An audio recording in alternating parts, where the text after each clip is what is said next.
창세기 23장 1절에서 20절 말씀입니다. 하나님 아버지, 우리 어린 자녀들이 몸이 건강하고 키가 자라게 하옵소서. 하나님을 먼저 경외하는 자녀들이 되기를 원합니다. 하나님을 두려워함으로 세상 어떤 것도 겁나 도망가지 않는 자녀가 되기를 원합니다. 생각하는 지혜, 깨닫는 지혜, 판단하는 지혜, 결단하는 지혜, 삶을 대처하고 도전하는 지혜, 하나님의 뜻을 이루어드리는 참된 지혜를 갖고 자라나게 하옵소서. 아멘.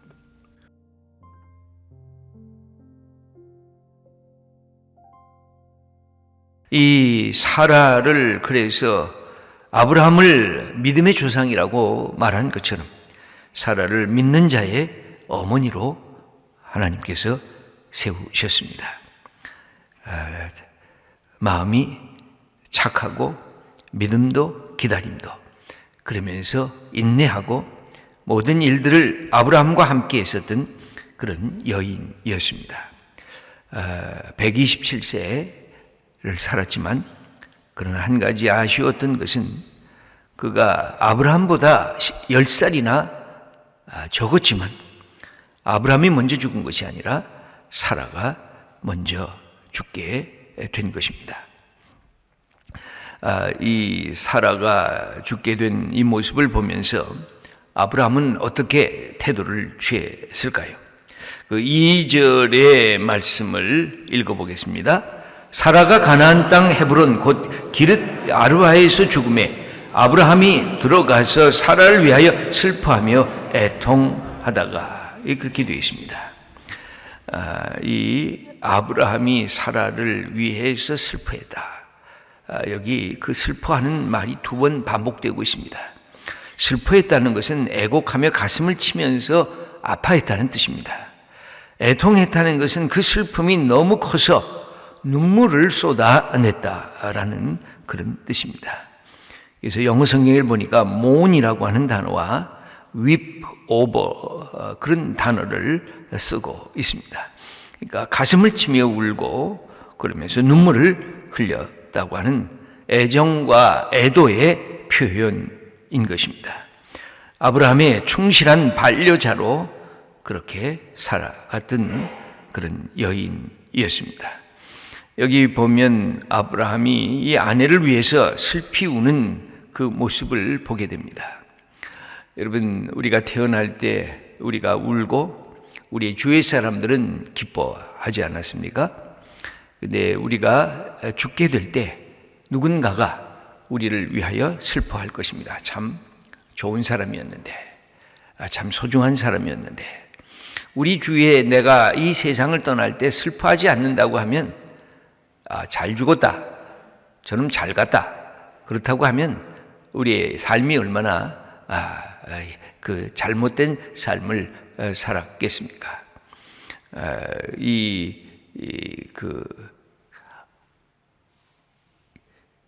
로마의 이 황제들이나 또 헤롯 대왕 같은 이 사람들은 자기가 죽을 때 사람들이 울지 않을까봐 거짓 울음을 만들고 강제적으로 울음을 그렇게 만든 그런 권력자들도 있지 않습니까? 여기에 보면 아브라함이 가장 가까이 있었던 아브라함이 아내를 생각하면서 슬퍼하며 애통했습니다. 그리고 그를 위해서 이제 장사할 곳을 마련하게 되는데, 보통 이 남자와 여자가 이 부부로서 살다가 먼저 하나님 앞에 서게 될 때 저는 늘 그런 생각을 하고 있습니다. 남자가 먼저 죽는 게 좋겠다. 근데 여기 보면 뜻대로 되는 것도 아닌 것 같아요. 남자가 10살이나 많은데 여자가 먼저 죽은 것으로 되어 있고, 그 다음에 이제 그 다음 구절들을 쭉 읽어보면 남자는 또 그러면 이 나이에 여기에 또 장가간 것으로 되어져 있습니다. 여기 이 사실은 다 뒤에 다시 또 나오는 이야기지만 여기 아브라함은 사라를 잃고 아주 슬퍼하고 가슴 아파했습니다.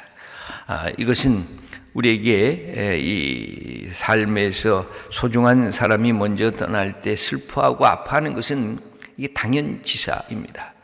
우리가 천국에 간다고 해서 슬프지 않은 것이 아닙니다.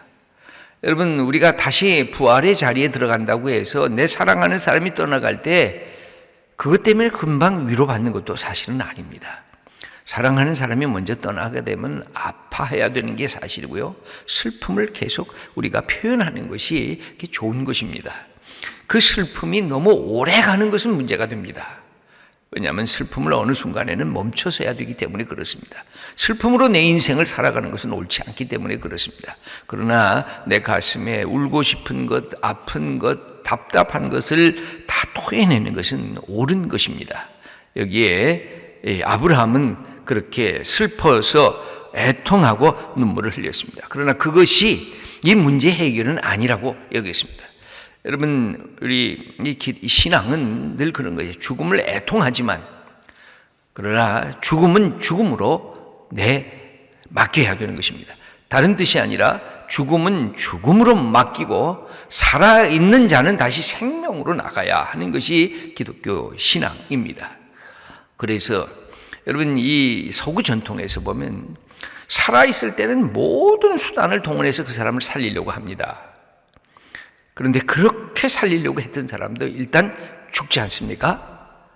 그러면 죽은 자에 대한 예의를 표하고 거기서 끝냅니다. 그리고 살아있는 자를 향해서 다시 나가게 되는데, 우리가 갖고 있는 우리의 삶의 문제들은 뭐냐면 살아있을 때 생명에 대한 존엄성을 향해서 나가지를 못할 때가 많고, 오히려 죽고 나면 그것 때문에 너무 오랫동안 슬픔에 사로잡혀서 가슴에 한이 맺히는 채로 인생을 그 다음에 또 살아가는, 이것은 바꿔야 됩니다.